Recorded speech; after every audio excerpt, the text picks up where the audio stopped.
The Horse and His Boy, Book 3 of the Chronicles of Narnia by C.S. Lewis. Chapter 9, Across the Desert. How dreadful, how perfectly dreadful, whimpered Celine. Oh, darling, I'm so frightened. I'm shaking all over. Feel me. Come on, said Aravis, who was trembling herself. They've gone back to the new palace. Once we're out of this room, we're safe enough. But it's wasted a terrible time. Get me down to that water gate as quick as you can. Darling, how can you? Squeaked Celine. I can't do anything. Not now. My poor nerves. No, we must just lie still a bit and then go back. Why back? Said Aravis. Oh, don't you understand? You're so unsympathetic, said Celine, beginning to cry. Aravis decided it was no occasion for mercy. Look here, she said, catching Celine and giving her a good shake.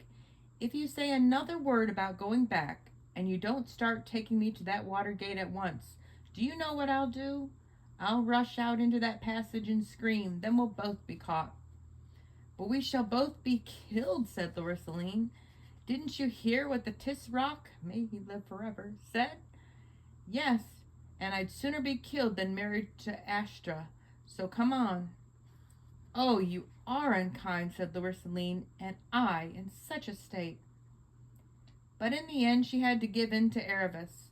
She led the way down the steps they had already descended, and along another corridor, and so finally out into the open air. When they were now in the palace garden, which sloped down in terraces to the city wall, the moon shone brightly. One of the drawbacks about adventures is that when you come to the most beautiful places, you are often too anxious and hurried to appreciate them. So that Aravis, though she remembered them years later, had only a vague impression of the gray lawns, quietly bubbling fountains, and the long black shadows of cypress trees. When they reached the very bottom and the wall rose frowning above them, Celine was shaking so that she could not unbolt the gate. Aravis did it. There, at last, was the river, full of reflected moonlight and a little landing stage and a few pleasure boats. Goodbye, said Aravis, and thank you. I'm sorry if I've been a pig, but think what I'm flying from. Oh, Aravis, darling, said Celine, won't you change your mind, now that you've seen what a very great man Ashta is? Great man, said Aravis, a hideous, groveling slave, who flatters when he's kicked, but treasures it all up and hopes to get his own back by egging on that horrible Tisroc to plot his son's death. I'd rather marry my father's scullion than a creature like that. Oh, Aravis, how can you say such dreadful things? And about the Tisroc, may he live forever, too. It must be right if he's going to do it. Goodbye, said Aravis, and I thought your dress is lovely, and I think your house is lovely, too. And I'm sure you'll have a lovely life, though it wouldn't suit me. Close the door softly behind me. She tore herself away from her friend's affectionate embraces and stepped into a punt, cast off, and moments later was out in a midstream with a huge real moon overhead and a huge reflected moon deep down in the river. The air was fresh and cool, and she drew near the farther bank, and she heard the hooting of an owl. That's better, thought Aravis. She had always lived in the country and had hated every minute of her time in Tashbaan. When she stepped ashore, she found herself in darkness, for the rise of the ground and the trees cut off the moonlight. But she managed to find the same road that Shasta had found, and came, just as he had done, to the end of the grass in the beginning of the sand, and looked, like him, to her left, and saw the big black tombs. And now at last, brave girl though she was, her heart quailed. Supposing the others weren't there? Supposing the ghouls were? But she stuck out her chin, and a little bit of her tongue too, and went straight towards them. But before she had reached them, she saw Bree and Hwin and the groom.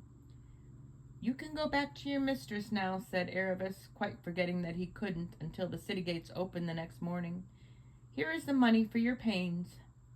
To hear is to obey, said the groom, and at once set off at a remarkable speed in the direction of the city.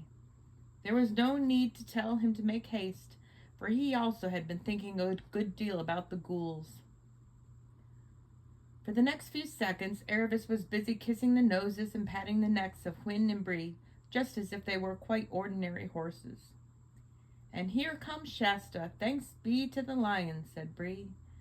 Erebus looked around, and there, right enough, was Shasta, who had come out of hiding the moment she saw the groom going away. "And now," said Erebus, "there's not a moment to lose," and in hasty words she told them about Rabadash's expedition. "Treacherous hound," said Bree, shaking his mane and stamping his foot. "An attack in time of peace, without defiant scent, but we'll grease his oaks for him. We'll be there before he is." "Can we?" said Erebus, swinging herself onto Hwin's saddle. Shasta wished he could mount like that. "Broo-hoo!" snorted Bree. "Up you get, Shasta. Can we? And with a good start, too." "He said he was going to start at once," said Erebus. "That's how humans talk," said Bree. "But you don't get a company of 200 horses, and horsemen watered, and victuallated, and armed, and saddled, and started all in 1 minute. Now, what's our direction? Due north?" "No," said Shasta. "I know about that. I've drawn a line. I'll explain later. Bear a bit to our left, both you horses. Ah, here it is." "Now," said Bree, "all that about galloping for a day and a night, like in the stories, can't really be done. It must be walk and trot, but brisk trots and short walks. And whenever we walk, you two humans can slip off and walk too. Now, are you ready, Hwin? Off we go, Narnia in the north." At first it was delightful. The night had now been going on for so many hours that the sand had almost finished giving back all the sun heat it had received during the day, and the air was cool, fresh, and clear. Under the moonlight, the sand in every direction, and as far as they could see, gleamed as if it were smooth water or a great silver tray. Except for the noise of Bree's and Hwin's hoofs, there was not a sound to be heard. Shasta would nearly have fallen asleep if he had not had to dismount and walk every now and then. This seemed to last for hours, and there came a time when there was no longer any moon, and they seemed to ride in the dead darkness for hours and hours. And after that there came a moment when Shasta noticed that he could see Bree's neck and head in front of him a little more clearly than before. And slowly, very slowly, he began to notice the vast gray flatness on every side.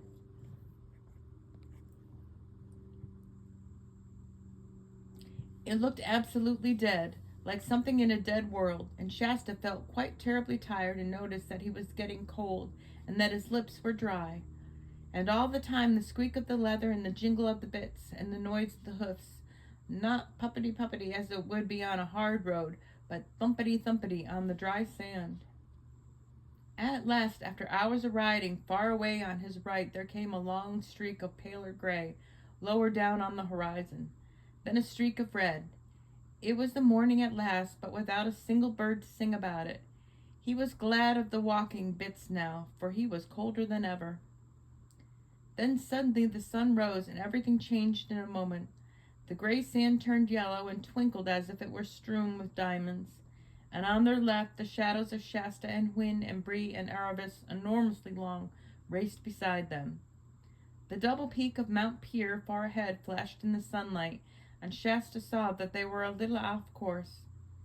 A little bit left, he sang out. Best of all, when you look back, Tashbaan was already small and remote.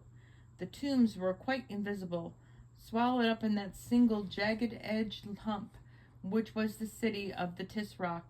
Everyone felt better. But not for long. Though Tashbaan looked very far away when they first saw it, it refused to look any further away as they went on.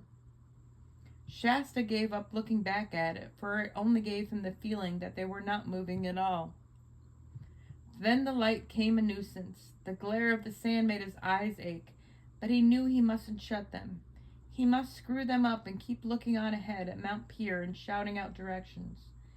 Then came the heat.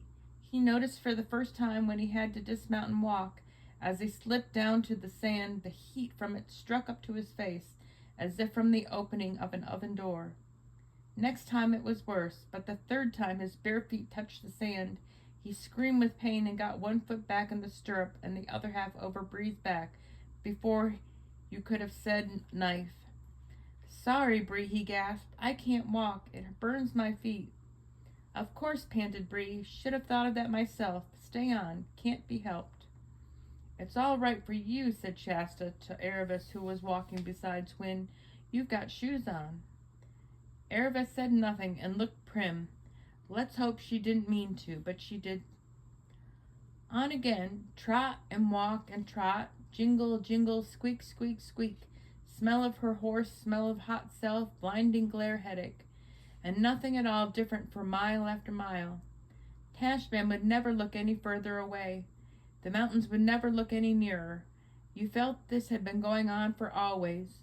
Jingle, jingle, jingle, squeak, squeak, squeak, smell of hot horse, smell of hot self. Of course one tries all sorts of games with oneself to try to make the time pass, and of course they were all no good. One tried very hard not to think of drinks, ice sherbet in a palace at Tashbaan, clear spring water tinkling with dark earth sound, cold, smooth milk just creamy enough and not too creamy, and the harder you tried not to think, the more you thought. At last there was something different. A mass of rock sticking up out of the sand about 50 yards long and 30 feet high. It did not cast much shadow, for the sun was now very high, but it cast a little. Into that shade they crowded, and there they ate some food and drank a little water. It is not easy giving a horse a drink out of a skin bottle, but Bree and Hwin were clever with their lips. No one had anything like enough. No one spoke. The horses were flecked with foam, and their breathing was noisy. The children were pale. After a very short rest they went on again.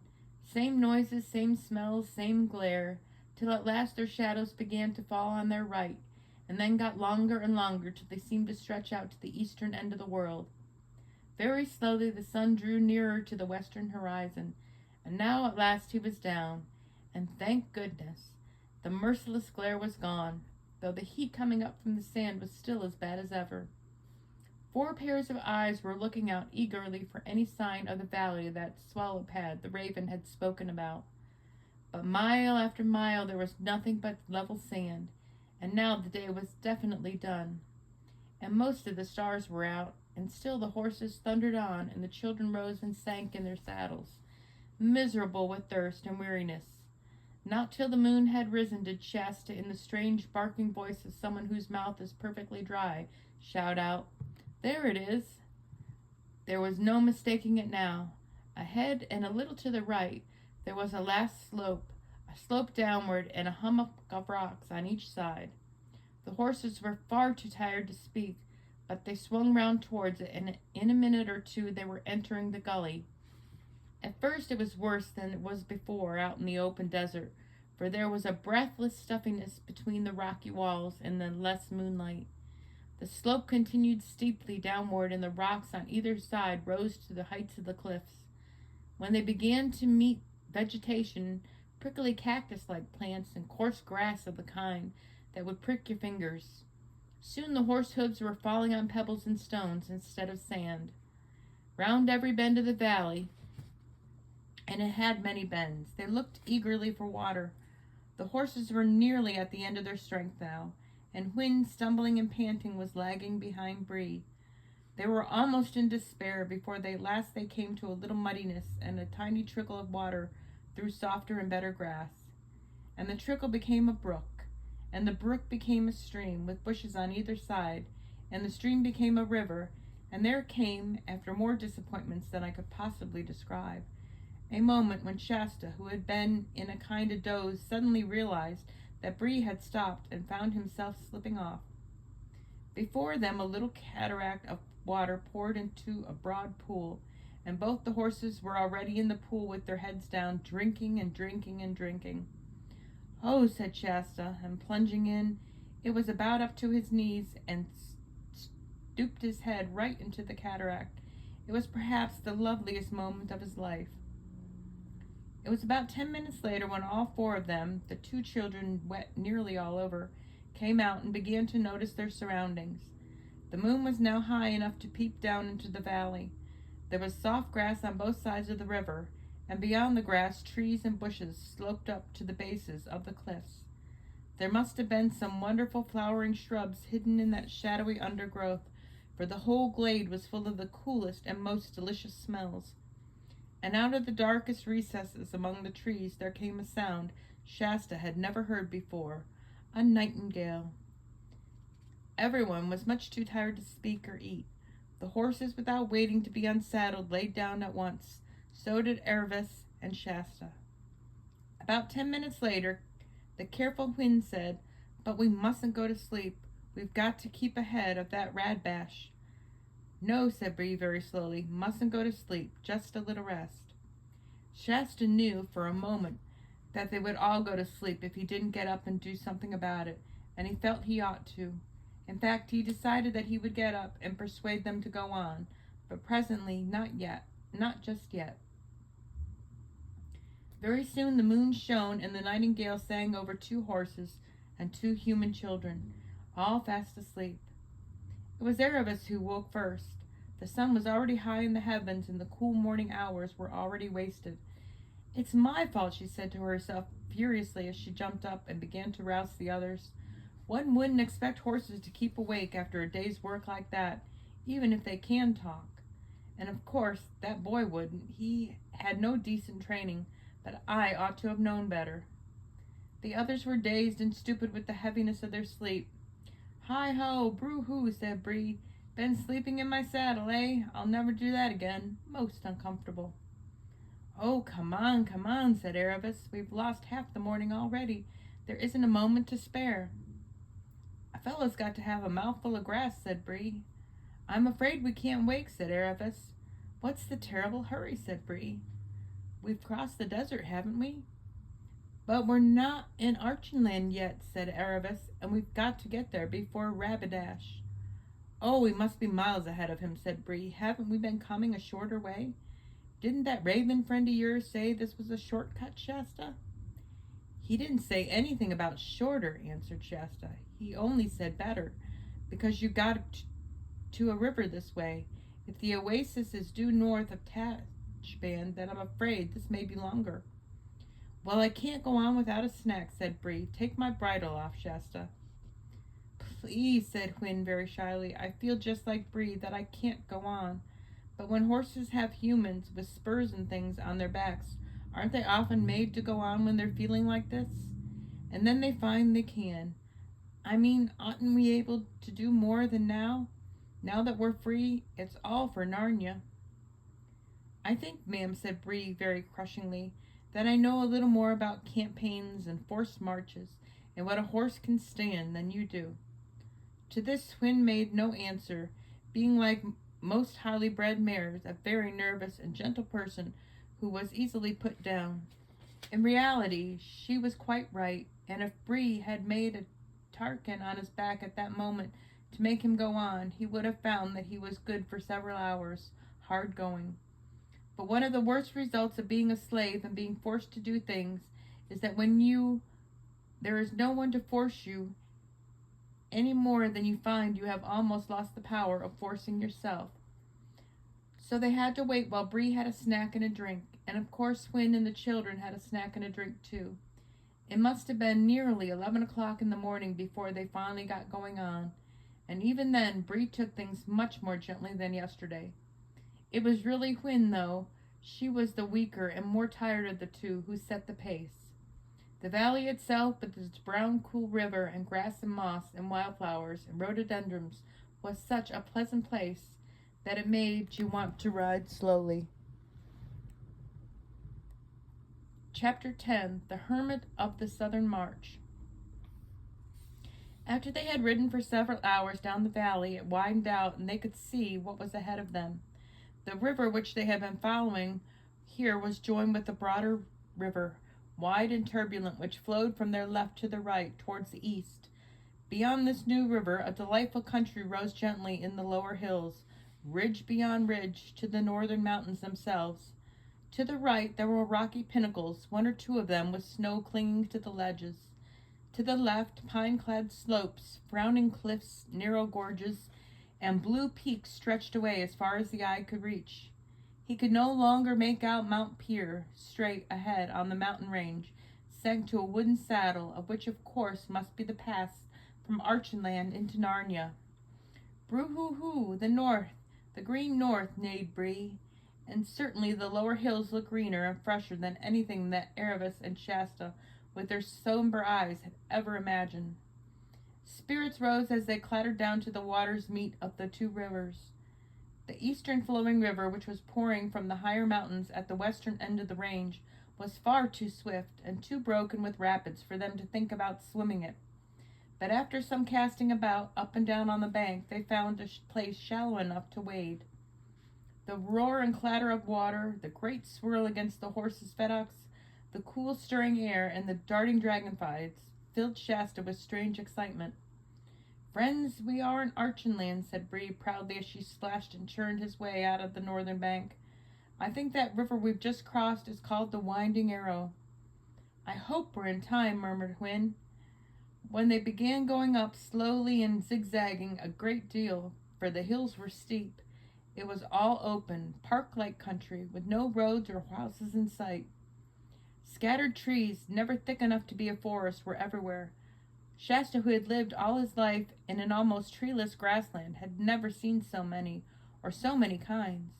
If you had been there, you probably would have known, he didn't, that he was seeing oaks, beeches, silver birches, rowans, and sweet chestnuts.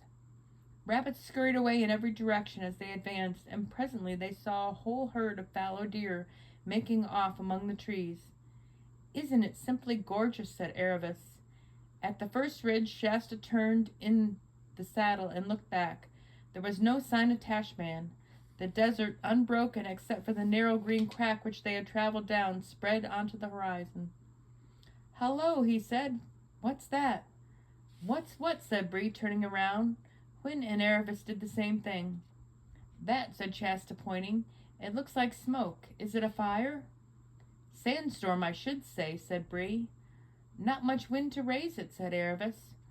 "Oh," exclaimed Hwin, "look! There are things flashing in it. Look, they're helmets and armor, and it's moving this way." "By Tash," said Erebus, "it's the army. It's Rapidash." "Of course it is," said Hwin. "Just what I was afraid of. Quick! We must get to Anvard before it." And without another word she whisked around and began galloping north. Bree tossed his head and did the same. "Come on, Bree, come on," yelled Erebus over her shoulder. The race was very grueling for the horses. As they topped each ridge they found another valley and another ridge beyond it, and though they knew they were going in more or less the right direction, no one knew how far it was to Anvard. From the top of the second ridge Shasta looked back again. Instead of a dust cloud well out in the desert, he now saw a black moving mass, rather like ants, on the far bank of the Winding Arrow. They were doubtless looking for a ford. "They're on the river," he yelled wildly. "Quick, quick," shouted Erebus. "We might as well not have come at all if we don't reach Anvard in time. Gallop, Bree, gallop. Remember, you're a war horse." It was all Shasta could do to prevent himself from shouting out similar instructions, but he thought, "The poor chap's doing all he can already," and held his tongue. And certainly both horses were doing, if not all they could, all they thought they could, which was not quite the same thing. Bree had caught up with Hwin, and they thundered side by side over the turf. It didn't look as if Hwin would possibly keep up much longer. At that moment everyone's feelings were completely altered by a sound from behind. It was not the sound they had been expecting to hear. The sound of hooves and jingling armor mixed, perhaps, with Calmarine battle cries. Yet Shasta knew it at once. It was the same snarling roar he had heard that moonlit night when they first met Erebus and Hwin. Bree knew it too. His eyes gleamed red and his ears lay flat black on his skull. Now Bree discovered that he had not really been going as fast, not quite as fast as he could. Shasta felt the change at once. Now they were all really going out. In a few seconds they were all well ahead of Hwin. "It's not fair," thought Shasta. "I did think we'd be safe from lions here." He looked over his shoulder. Everything was only too clear. A huge tawny creature, its body low to the ground like a cat streaking across the lawn to a tree, when a strange dog has gotten into the garden was behind them, and it was nearer every second and half second. He looked forward again and saw something which he did not take in or even think about.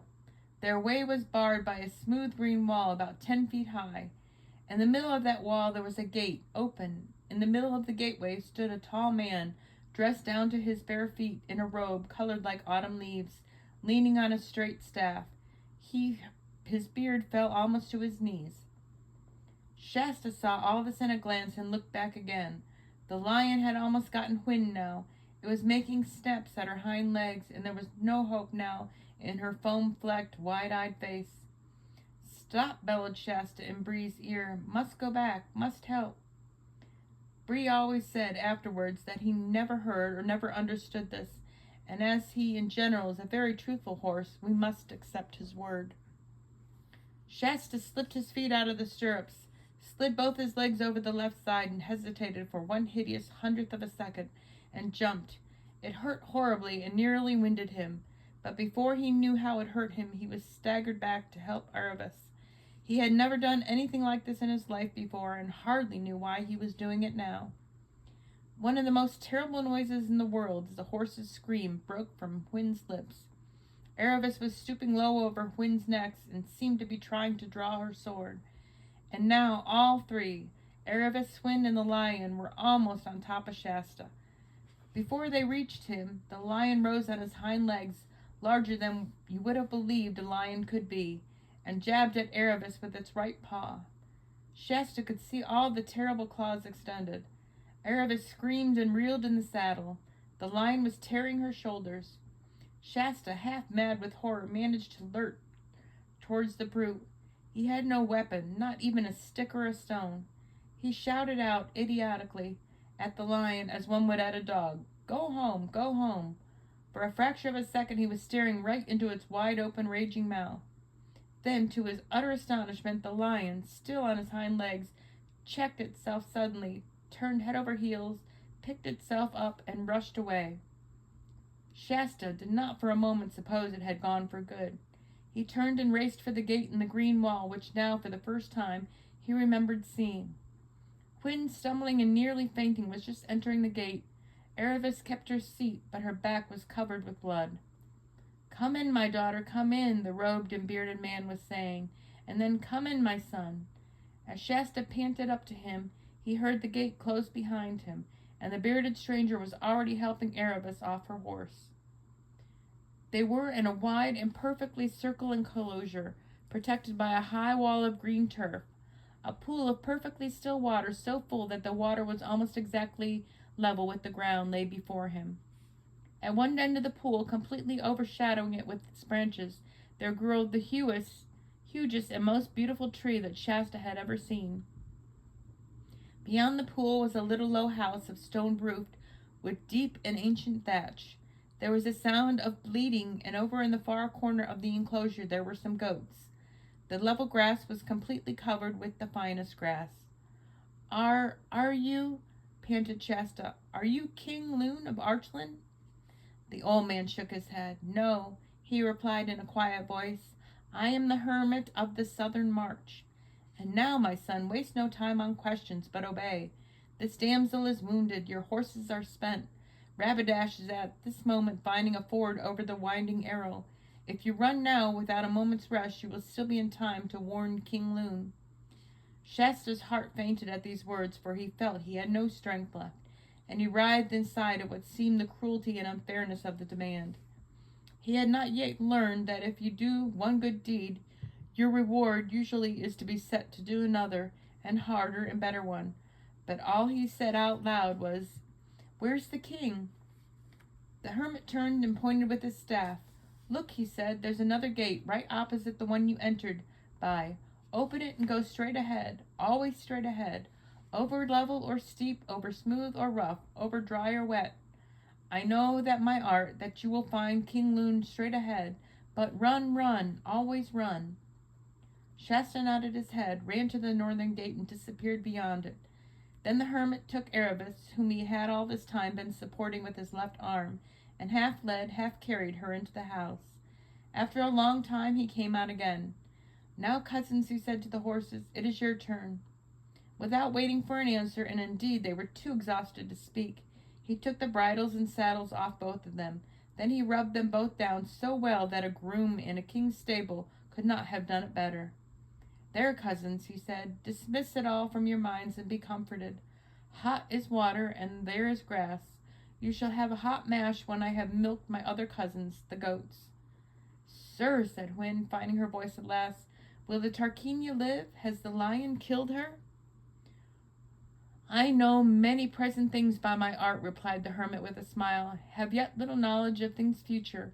Therefore I do not know whether any man or woman or beast in the whole world would be alive when the sun sets tonight. But be of good hope, the damsel is likely to live as long as her age. Then Aravis came to herself and found that she was lying on her face on a low bed of extraordinarily softness in a cool bare room with walls of undressed stone. She couldn't understand why she'd been laid on her face, but when she tried to turn and felt the hot burning pains all over her back, she remembered and realized why. She couldn't understand what delightfully springy stuff the bed was made of, because it was made of heather, which is the best bedding. And heather was a thing she had never seen or heard of. The door opened and the hermit entered, carrying a large wooden bowl in his hand. After carefully setting this down, he came to the bedside and asked, How do you find yourself, my daughter? My back is very sore, father, said Aravis, but there's nothing else wrong with me.